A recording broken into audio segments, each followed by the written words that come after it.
खूबसूरत गांव सब्ज वादी में एक नन्ही बच्ची फातिमा अपने वालिदैन के साथ रहती थी। फातिमा के वालिदैन किसान थे और बहुत मेहनत से काम करते थे। फातिमा एक शरीर और बहादुर बच्ची थी जिसे नई नई मुहिम्मात का शौक था।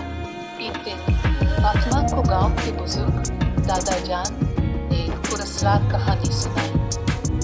दादा जान ने बताया कि गांव के करीब एक पहाड़ है जिसके ऊपर एक कदीम पनागा है। कहा जाता है कि वहाँ एक जादुई दरवाजा है जो सिर्फ बहादुरी और नेकी करने वालों के लिए खुलता है।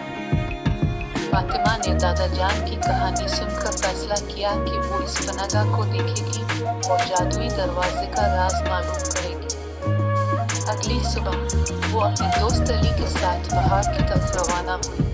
पहाड़ पर चढ़ते वक्त उन्हें कई मुश्किलात का सामना करना पड़ा। रास्ता कठिन और पथरीला था, मगर फातिमा और अली ने हिम्मत नहीं हारी। आखिरकार वो पहाड़ के ऊपर पहुंच गए और वहां एक कदीम पनागा को देखा। पनागा के दरवाजे पर एक लिखा हुआ पत्थर लगा हुआ था जिस पर लिखा था, सिर्फ वही इस दरवाजे को खोल सकता है जो सच्चा और नेक हो।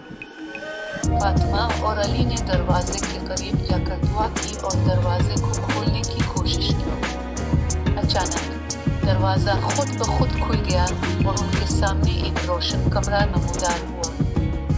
इस कमरे में कई कदीम खजाने और नायाब चीजें थीं। एक खूबसूरत परी नमूदार हुई और कहा, तुम्हारी नेकी और तुम्हारी बहादुरी ने तुम्हें इस जादुई पनागाह तक पहुंचा दिया है।